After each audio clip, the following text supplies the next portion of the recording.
I'm absolutely delighted to have Franziska from Bumblebee Bakery with me today, an opportunity to connect and share stories just like we would back in the olden days around the fire. Just two humans being human together, and we will see where this conversation takes us. We started talking just before I hit record, and it was just like, oh, let's just jump on the call, otherwise we could end up losing the gold. So, Franziska, welcome. So great to have you here. I'd love to hear some background from you so that our listeners know a bit more about you from the beginning. So in terms of your story, is there somewhere where things started to change for you, or you took a different path? Where would you like your story sharing to start? Yeah, well, it's a little bit tricky to choose from because, of course, life changes constantly. But a big pivotal point in my life was after being married for a long, long time, decades, and living as a family, in a big house all together. And then, realizing that this came to an end. And it's hard to imagine that life can look so different when you're in the middle of family hustle. And here I am, about 9, 10 years later, living in a completely different house. Um, Not completely by myself, just with my youngest now. With a completely different way of sustaining myself, and just everything in a way has changed. And I didn't know that a change like that would be in the cards for me, and that it would be possible as well.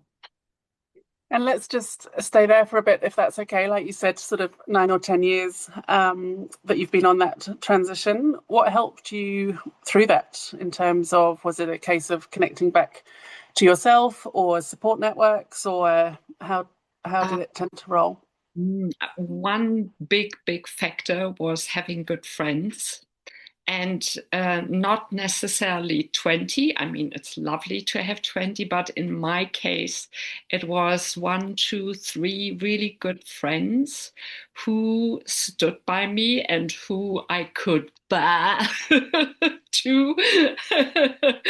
And who would mirror as well, and who would have my back, and who would reassure me that I'm not crazy, or that this is part of being human. And at times also, because I'm like a rather soft-spoken person, sometimes it really helped me to have a strong friend on my side who role modeled a different way of being as well. Yeah, so good. My wonderful female friends really Beautiful. made a huge difference to me. I love that. And in terms of Bumblebee Bakery, where did that start? Was it before Mm. that turning point, or?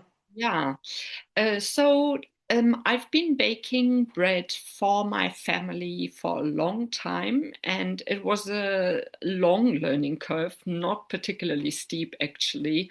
So I started when my children were little in Germany, and in the beginning, I made lots of bad bread. So, in terms of bricks. And Oh, wow. children are forgiving, and when the bread was fresh and we put butter on it, it was still good.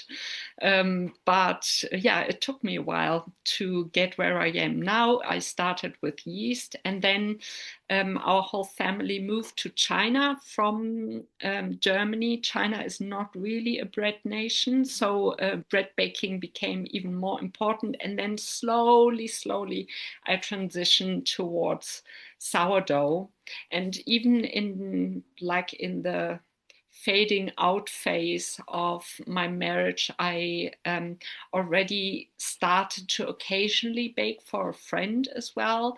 And so it was, in a way, really heaven sent that more and more of my friends would start asking me for bread. And so I could somehow, yeah, slide into this business, which was a blessing because my husband at the time was the main breadwinner and I was with the children, and I hadn't professionally worked for, what was it at the time? Maybe 15 years or something like that. So thank goodness for that, that I was given the opportunity to bake, to start Bumblebee Bakery with very humbly in the beginning, and then really slowly build it up. I love that. And in terms of the bread making, is there anything in the sort of process itself? Like I'm kind of imagining it might be sort of meditative or sense of accomplishment, or where it goes from bricks to it works. Like, what's in it for you in terms of the process? Um, so I've always been interested in the old crafts, always interested in old villages and in museums where they show how people lived 100, 200, 300,000 years ago. And so I have a natural curiosity when it comes to that. And then, of course, I have my German genes that have been raised on bread as well. So it's a good bread is really important for Germans. And then also the love for simple things. And bread is, in a way, the it's miraculous actually to me how you can use a white powder and some salt and water, and then the sourdough culture, which is in a way also just white powder and water and bacteria and yeast that they are working in that, how like a sticky stuff that you can make out of that can create a big brown crusty fragrant loaf that tastes so wonderful. So a combination of that is still yeah, keeps me still going, and that bread is something that is so at the center of human nutrition, has been for hundreds of years in most culture around the globe. So it's something that really connects us as humans, regardless where we come from. Yeah, so it is all that, the simplicity, the community aspect, then of course all the senses are involved, the tactile and the smell and the taste. Absolutely, the taste for sure. And I love that as an analogy in terms of, yeah, you were talking about like the white powder and the water and the sticky and bit. And yeah, through that process and then even the resting process where it's, the dough rises and then, yeah, the finished product. And what a beautiful sort of comparison or analogy for our journey, as we go through life, and we can be feeling that sticky mess Yes. at times, and then yeah, going through that process and what the outcome can be. Yeah, So yeah, I think that's incredible. that's Yeah, true. Can I just journey to quickly go on. add something to that? It's so interesting that you say that. So because when I, for example, give sourdough classes, then it is this process for everyone to go from something really sticky to something really amazing. It takes time. It's quite murky. Sometimes we can get a little bit anxious about Mm-hmm. what the outcome will actually be. Will we make it? Um, and then, yeah, being supported by others, maybe by a teacher, maybe by someone who stands beside you and cheers you on. And then in the end, we make it. And of course, all the loaves look different. They look unique, but we made it from the murky to the clarity and the beauty. I love that, and yeah, possibly even some comparison along the way. will my loaf look as good as their loaf? And why isn't mine rising as quickly? Or why isn't my culture doing what it's meant to do? Or Yeah. whatever else. So, yeah, I think that's a whole story to be explored around the comparisons of our healing journey or just navigating life. And then, yeah, the sense of accomplishment at the end. Imagine when you take it out the oven, it's just like, yay, celebrating that. And then absolutely the taste sensations. And it reminds me of the story, thinking about warm bread, and probably our listeners are getting a bit peckish now. That when I was living in the UK and I was working in the local pub, and we'd finish our shifts and the baker would be baking next door when we finished. And so we'd often go round for a hot pie, or sometimes we'd take a loaf of bread home and mum and dad would still be up and we'd share it. And one night I went round there and he'd made this beautiful plaited loaf, I guess, for the harvest supper at church to go on the altar. And like, it was probably a metre long. But he'd done two, one as a backup. And he was like, oh, let's, the first one worked out all right. Do you want to take the second one? I was just like, got home. I was like, Mum and Dad, are you awake? I've got this like whole metre long loaf. So, yeah, and then the butter got spread and things. So, I'll always remember that moment. Talking about spreading, what would be your favourite topping to go on the bread? Well, you can't go wrong with butter. True. Butter is a good match. Yeah. Yeah, just the simplicity of it. Yeah. Just wondering how I'm just thought you probably have quite similar experiences in your profession, like going from the murky to the clarity, right? There are some parallels there. Absolutely. And I think, in terms of the healing journey, 100%, and I recognize that from my journey and sort of being in that swirly, yucky culture space of your sourdough culture, and kind of feeling what could possibly come of this, or this is all I've got, like this is what life holds, I've got to just get used to this and try and find my way. It is that process, as you say, some of that alongsideness that can make a difference, some of that patience and trust and faith that can really help. Like the time and making sure that we're not comparing ourselves with each other's and each other's journeys and things, and understanding that there may be hiccups and there may be loaves that are like bricks along the way and obstacles that are like blocks along the way, but through that journey, like little bit by little bit, and we start to see some glimmers of hope or joy. Or I remember when I started to laugh again and I was like, oh, what's this? Hello, old friend. It was just huge. And then, when we really get to connect back with our true self and have that, homecoming feeling, then, oh my goodness, life is so different when we can live from that place. Then we have got the sort of foundations in place that, sure, curveballs are going to come in. And, I often say to people that I'm coaching, like, please don't think that I just sit with a pina colada by the pool, living the dream type thing, that I never get triggered or never get upset. Yeah, absolutely do. But, it's very different when we've got those foundations that we can come back to move through whatever we're moving through, and knowing that it's just a phase. It's just a time that, we need to go through this and come back to ourselves afterwards. So I often spot those analogies with the healing journey, and lovely to see that parallel. Time is a really important factor as well, isn't it? Because fermentation can't be rushed. Yes. And healing can't be rushed. Sometimes we just need that patience as well, and someone next to us to get through it.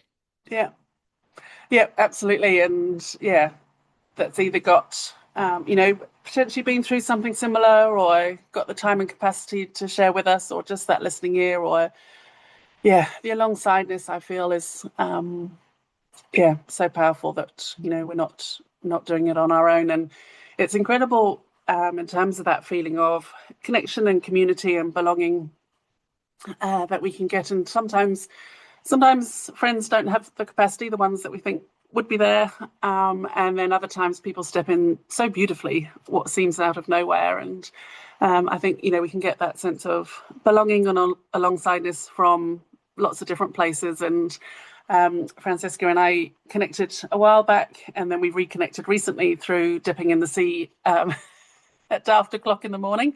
And yeah, one time Franziska and I were walking back up the beach, and I was like, I kind of feel this is a friendship waiting to happen. Are you up for a coffee? And then we established we both didn't drink coffee, but we caught up. And what I love about the Dippers is that sense of community. Like the first time I went, I was being introduced to people and that sense of connection and things. And I really think that's probably one of the biggest incentives for me to go. First thing in the morning to get that boost of connection and belonging. So powerful. So yeah, I'd love to touch on or go to that time that we did catch up a couple of weeks ago, because talk about fresh bread and butter and avocados on the tree and lemon verbena tea from the plant in the garden and homemade kombucha. It was just like abundance. I was just like, oh my goodness, this is just incredible. So yeah, I remember talking about abundance when we were together as part of our conversation. And I know that's something that you're passionate about. So where did that sort of come into your picture as a theme? Where would you like to take that? Yeah.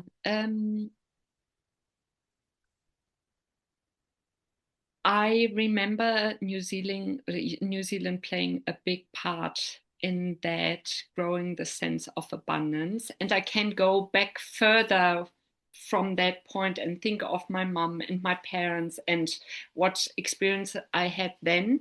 But for me, the aha moment was really coming to New Plymouth and seeing the lemon trees everywhere in every garden and hanging so full.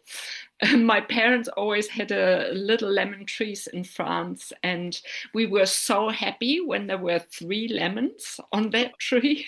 And here you go, and there are hundreds. And that made me realize that nature is so generous, that, and often she gives us so much more than we personally can eat. And then yeah, and the lemon tree is still the symbol for me of that, because no family can eat 500 lemons. Yeah, so Yeah, for Joe's maybe, but not lemons. Yeah. no. So that led into creating the crop swap movement. That is a whole different chapter in my life, where I recognized just the goodness around us, and it invited me to think about how we can actually make the most of it. So by sharing, by coming together, by helping each other garden as well. So that was the gift in the crop swap, setting up the crop swap movement in New Zealand. For me personally was, or I actually can create something from very small, just from that lemon tree. And when I just am a little bit brave and I move forward, then I find a community that will help me with that, bringing it to life and growing it and all that. And that experience really, really helped me then with trusting that I can do that again with my bakery. And I'm actually now again at it feels like I want to try something new. So I just started a YouTube channel, and again, so small, with just my cell phone, and yeah, really nervous about it as well, putting myself out there, being seen. How much can I actually be myself in that, or do I have to hide certain sides, or is it actually interesting what I want to give? So just, but having experienced these other things where I said, okay, I just need to put one foot for in front of the other. It doesn't have to be perfect in the beginning. It probably never has to be perfect. Mm-mm. But I just can move towards it, and everything else will somehow happen with the help of friends, hopefully. And Absolutely. then growing the confidence and trusting that something will come out of it. I love that. And yeah, it is those small steps that, again, I often talk about, or big steps, whatever size steps, that we've got capacity for. Mm. And I think I came up with a phrase that the smallest step takes us further than the giant leap never leapt. So yeah, the small steps, whatever we've got courage for, energy for, time for, patience for, get it moving in Mm. some way. Mm. And yeah, like when we were together and, you invited me round to yours for that catch up, like, yeah, that sense of abundance, just sitting out there in the sunshine in your garden, like under the shade of the avocado tree with an avocado hanging there was just incredible. And that, I've got a top value of simplicity. It just works so much better for me in life when, things are sort of in their place and we're rolling and we're keeping it simple. So yeah, I'd love to hear more from you around, that abundance side of it that really can grow from not a lot, and those sort of feelings of wealth doesn't have to just be about money. It absolutely can be, and there's nothing wrong with that. Mm. But yeah, how are other ways that you feel that sense of wealth and abundance? Yeah. Well, very simply, in a way, we need food, we need drink, we need friends, we need a warm place to be. And so, for example, with food, with drink, let's start there. Um, just having a bush like lemon verbena, or a patch of peppermint, or a little sage bush or something like that, when it doesn't need a lot of space, right? It can be just a corner in the garden. To have something like that in our garden, where we can just boil the kettle and then we can go outside and pick a branch, put it in a jug and pour some hot water on it, and have a drink that tastes amazing. These are the experiences where I feel so rich. I don't need to go in a shop and buy a particular tea and with all its packaging, and I need to drive there, and of course I need to pay money for it. It's just growing there in the Mm. garden, and more than I can use. Um, then the same for food, like having the avocado trees. It's just two trees, and they are standing in an area that is probably 3 to 4 square meters big, and they are hanging full. And that I have trees in my garden that grow real kai, and not just any kai. It's so nutrient dense. I feel so rich. I can see it from here. I look outside, the avocados gleam in the sunlight, and I just think, oh my God. That yeah, and just this little working together with nature. She's actually so generous with us and really wants to provide, and that makes me feel really well cared for and abundant and rich. And so it's really the little things that make me feel like everything I need is there. And I must admit as well, I am very privileged. I live in a beautiful warm house. I have the garden that I can plant, and not everyone has that. However, maybe, yeah, lots of people have a little place where a pot can go. Yeah. could be the peppermint. And already that little step, that little beginning where we start caring for this little plant and we see that it has new shoots, and then leaves grow, and we can actually make our first cup of tea with it, is a beautiful experience, because again, that's a relationship that we have with that plant. And yeah, just a lot of beauty can come out of that. I love that. And yeah, just the simple nature of it. But then there's also the connection with nature. And, that's something that I found so powerful on my journey, and times where I have felt disconnected or lonely or on the outside. Like, that connection with nature is so powerful. So, and for me, it's often been sort of walking or watching the waves. But yeah, that idea of going out into the garden and connecting with the plant and looking after the plant, and and then bringing it in and sipping that tea or hot drink. I can see that. That just adds a whole nother level to it. Are there any little rituals that you have with your garden, that do you sing to your plants or hug your trees?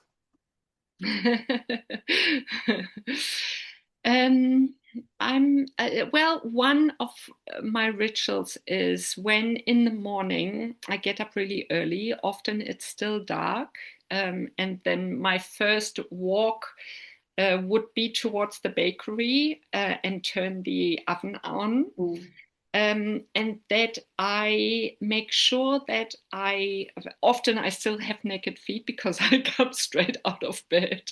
Mm-hmm. I make sure that I stand on the grass. Mm. Somehow, yeah, to feel the coolness and the wet, and to connect to the ground. And sometimes when the stars are out or the moon, I send a little kiss towards the sky. And it's not a particularly like dramatic moment or like a particularly grandiose thing. It's just this little grounding and the little recognition of the immenseness that is around us. And that makes me feel good, that it makes me feel good that I feel like I'm a tiny little part of something really big that is all connected. Mm. Yeah, and I do feel that's so important. And yeah, and we can kind of think that everybody else is in relationships and got their lives going on with partners and such like. But I think, when we can get that sense of connection from other places and not just people, not even just friendships, but through nature or the higher being, or feeling part of something bigger than ourselves or our purpose, or our passions and hobbies, that's so freeing and powerful. And so in terms of the journey that you're on now, and you openly talk about being a single woman, and the life that you live now. Any thoughts that you'd like to share with us about that journey and how that's been for you and how it feels now? Yeah. Um, I think what I've learned in that time is to become a really good friend to myself. Mm. And that includes self talk as well. So I don't just talk to my plants. Occasionally, I also talk quite a bit with myself. Beautiful. And I'm really surprised by how powerful that is. So, um, in the morning, sometimes when I see myself in the mirror, then I would say, "Good morning, my love." In a way, I pretend I'm two people, not Yeah, I hear because I you. want, not because I want a partner, but just Yeah. because, yeah, I can do this for myself.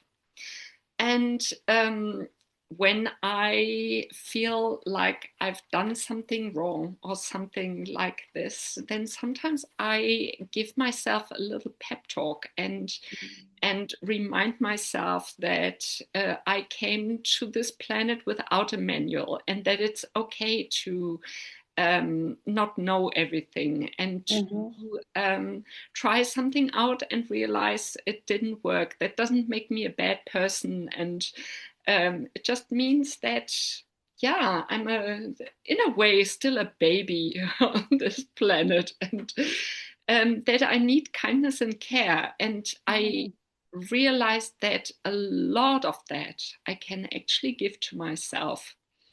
And then in the evening, sometimes when I'm really, really tired and I feel a little bit off, maybe, then sometimes I lie in bed and tell myself the things that I've done well that day. And then with that thought, I often conk out. Yeah. Yeah. So I think I've got my back now, more than I had before. And that feels really, really good. And not that I still need friends, of course, I Mhm. still need my community. And I'm super grateful for what we have with the dippers. There are other things that I do for my well-being. Being a good friend also means I drag myself out of bed and send myself to the sea to have Yes. that dip in the cold water. um, yeah, I think that's probably one of the bigger aspects of being alone, and a good one. I love that. And yeah, it's not about being super independent and don't need anybody and all the rest of it. It's just that real, responsibility for our own needs and, what can we do to meet them? And yeah, it doesn't mean that we have to meet them all by ourselves, but it's taking responsibility for them and then, finding the ways to get them met. And I remember when I first sort of started to understand that, I was like, gosh, that's heavy. That's a lot that I've got to do. But actually, there's a lot of freedom in it as well. We're not dependent on others to do X, Y, and Z or to, be this or be that for us. It's just like, actually, I've got the freedom. And yeah, if I am feeling alone, I can take steps to feel connected or yeah, how can I look after myself when, I feel I've done something wrong or, in a shame space or whatever it might be. And yeah, they're so freeing because then it's like, oh, I can just go and deal with that and I don't need to sit in this place waiting for something else to happen. So yeah, and that, yeah, being that best friend to yourself and the Mm, self-talk and the self-care. And yeah, yes. I Are you doing absolutely, that too? Are you oh, doing it with 100%. yourself? Yeah. Yeah, absolutely. And talking to myself and, I share the story of, when I was on my healing journey and I was at a workshop and we were doing mirror work and we had to look in the mirror and say that we loved ourselves and I couldn't even look in the mirror, let alone say anything what seemed ridiculous at the time to tell myself that I love myself. How could I possibly do that? But yeah, like you say, I catch myself in the mirror now, and even when I'm sort of uh, loaded up the call this morning and was there, and I just caught myself on the screen, and I was like, "Oh, hello, me." And yeah, building up that relationship with ourselves because we can think, would I speak to myself like would I speak to a child like I speak to myself? When we're struggling or whatever, and it's like, yeah, how can I be that kind friend or a parent or whatever it might be that I am to others? And bring that inwards as well. So Yes. yeah, so powerful in those little rituals and practices and care and things that, yeah, again, don't take a lot, but can mean a lot to us and Yeah. make a difference to our days and things, Um, for sure. Any thoughts on or sort of tips that you'd like to share, whether that's around bread making or the garden or navigating, relationship changes or the single life? Anything come to mind that you would like to share with our listeners that could help them? That's a big question, right? Or what did you wish you knew? Maybe what did you wish you knew at the time, or that you wish you knew sooner? Or Mm. if someone's going, my bread turns out like bricks, what's the usual? What's the usual reason? Let's start there. Then that would be, let's have a look at your starter. Is your starter Okay. happy? Yeah. So in a way, the essence. Um, I think in all of that, the bread making and the single life, um, whatever we do in life, especially at this time where I am at the moment, sometimes we forget that we can learn and we can change. And I think that's probably the biggest thing that I've learned from dipping. So I started dipping about 3 years ago, I would say, and it was at a time where I was not so well. So I was in menopause. I didn't really understand what was happening, why my body felt so tired, and often I would wake up with a really anxious feeling in the morning, and that wasn't me before. So I Mm. was never a particularly anxious person, but just this heartbeat and all that. So, and then I went for a walk in the morning, and there was this group of dippers who just came out of the sea. And they were so friendly. So, particularly Joe, let's mention Joe, who is always Love so that. inviting, said, "Yeah, you can join us." And I thought, oh my God, I always hated cold water, but I found it so cool that there were these power women who went into the sea in the dark, in the cold, in the rain, and looked so happy when they came out. So I thought, okay, I'll try that. And I went, and it was such an amazing experience. And I kept going back because it helped me so much on an emotional level and all that. And that just somehow I translate that experience as well into other areas now, that even if I hate cold water now, doesn't mean that I can't give it a go. Or Mm. so I recently started learning the cornet, and I yeah, that was so new to me. But just again, it comes back to the little steps. We can reinvent ourselves over and over again. I can change from a married woman and a mom of four into a woman who lives her sovereign life in her own home. And of course, I'm still the mama of four, luckily. Mm. Um, but um, it's just a wonderful experience that when we realize that something has come to an end and it doesn't work anymore for whatever reason, there is always the possibility to create something new that works better. And I'm so grateful that I know this now, um, because it makes life really fun. Of course, scary as well. Mhm. Um, but in a way also really sets us free to move, to keep moving, to keep learning, and have fun. Mhm.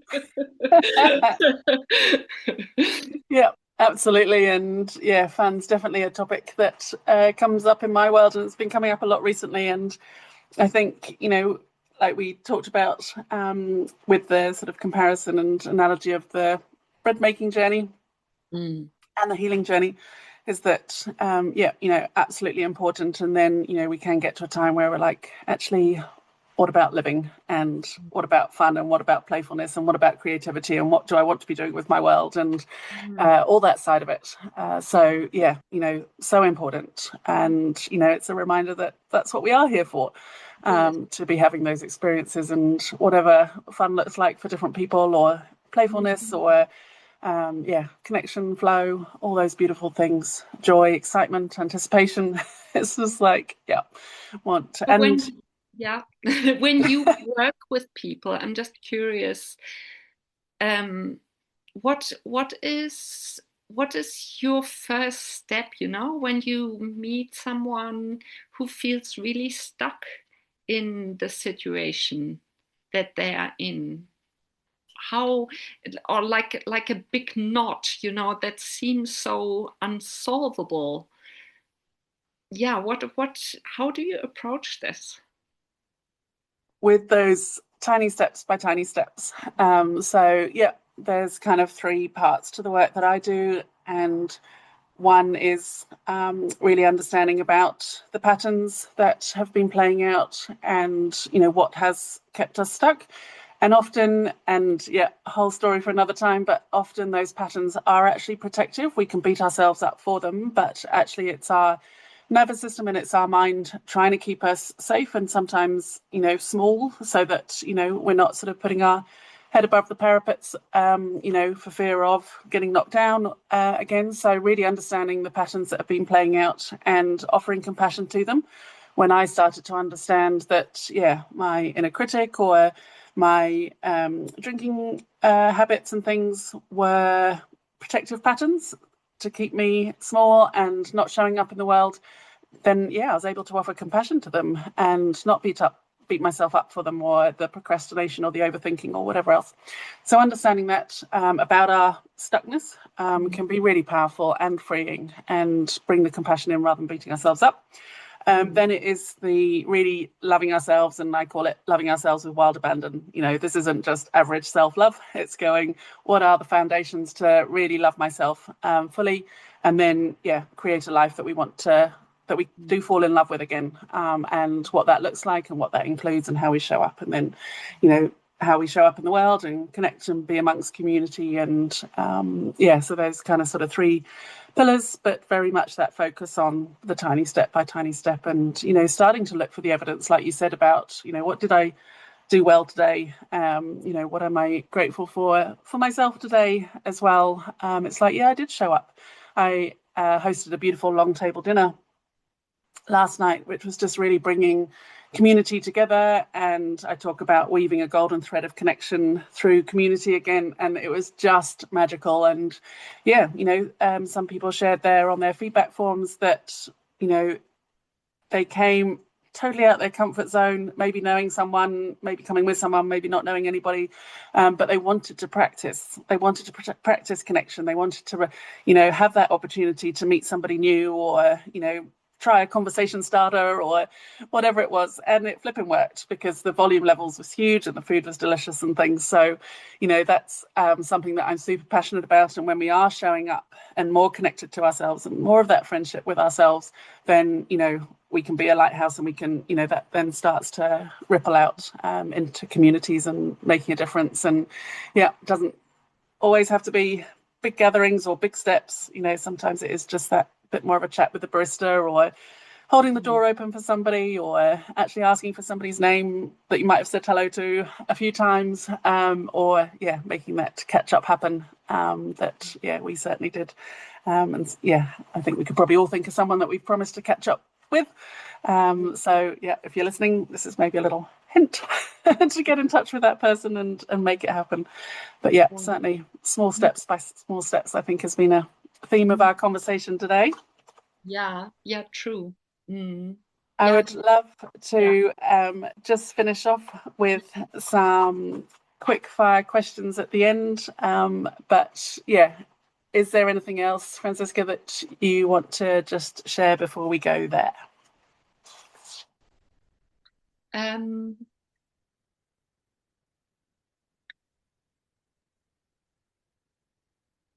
Oh, one question actually, which probably is a bit of a quick fire question. Yes.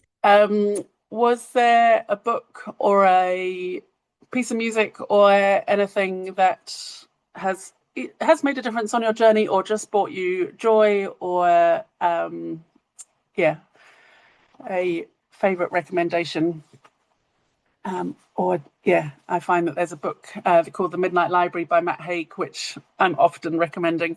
It's a fiction book, and I just love it. It's great when we gives us a perspective on when we think, oh, I should have done that, or I should have taken that opportunity, or whatever else. We can always think that would have been the better path. But yeah, that's my go-to recommendation.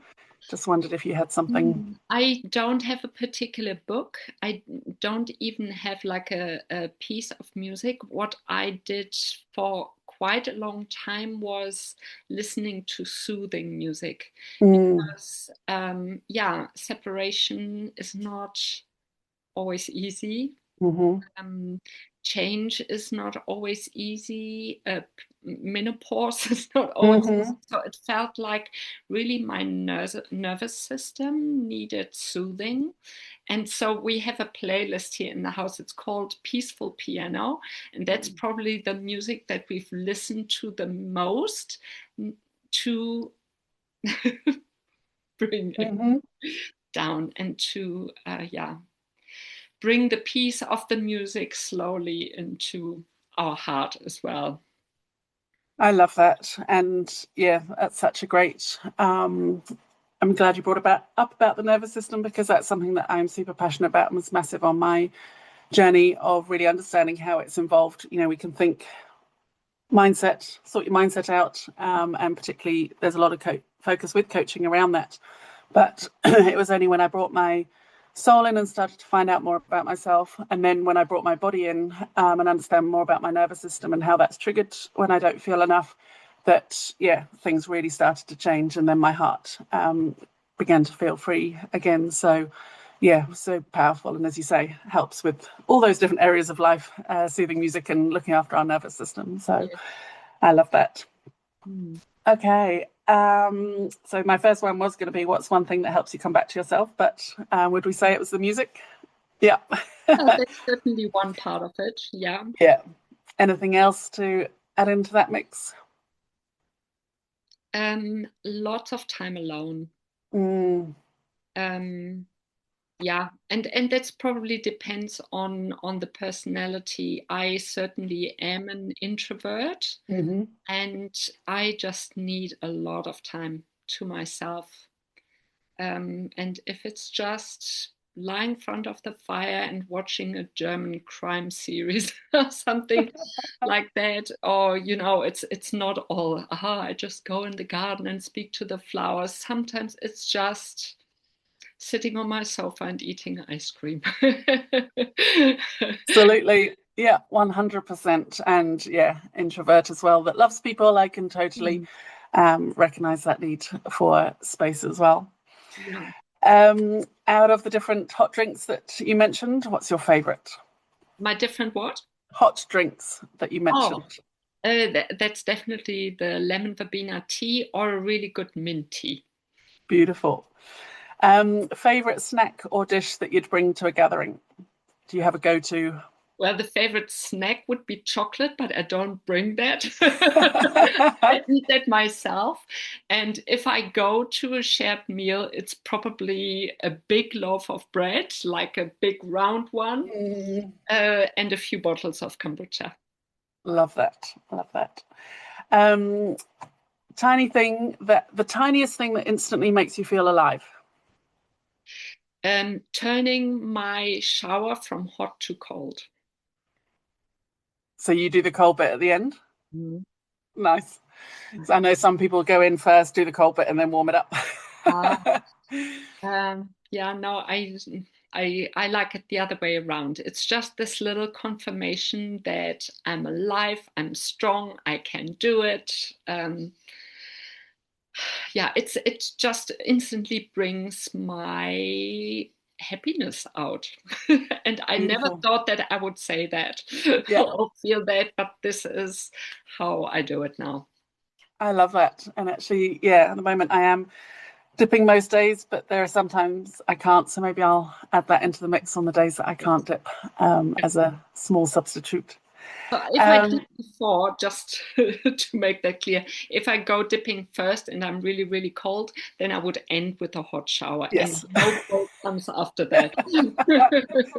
Yeah, no, absolutely. I love the bit when I come back cold, warmed up, dressed, yummy breakfast, that glow inside of me. Yeah, definitely a reason for doing it. And Just before the very last question, how can people connect with you? You mentioned the YouTube channel. Yeah, if people want to find out more or want to book in for a Yeah. class, what's the best way? Yes. So classes would be on my website. That's villabumblebee.co.nz. And my YouTube channel is called Villa Bumblebee because it's not just the bakery, it's this whole place that somehow feels like an extension of myself. Yeah, just Villa Bumblebee, and they will find me there. I And love that. also on the socials. So I love to connect with people. I'm always still so happy when people reach out and send me a message or I have a question. And yeah, so. Love that. And yes, I can highly recommend Franziska's bread and her kombucha. Yeah, a delight for sure. And so then, very final question. If this conversation was a spark, what do you hope it ignites for our listeners?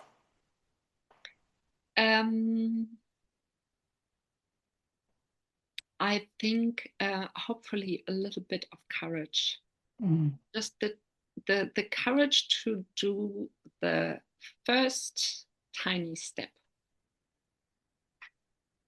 I love that. I love that. In whatever area of life, whatever is going on for them, to just, yeah, take that first step. Mm-hmm. Beautiful. Thank you so much, Franziska. I have thoroughly enjoyed this conversation. I feel we could talk more. I'm sure there will be more to talk about and share in the future. And yeah, I can only share my gratitude that you are in my life again. And yeah, look forward to where our journeys take us Yes. together. Yes. Thank Thank you you. so much.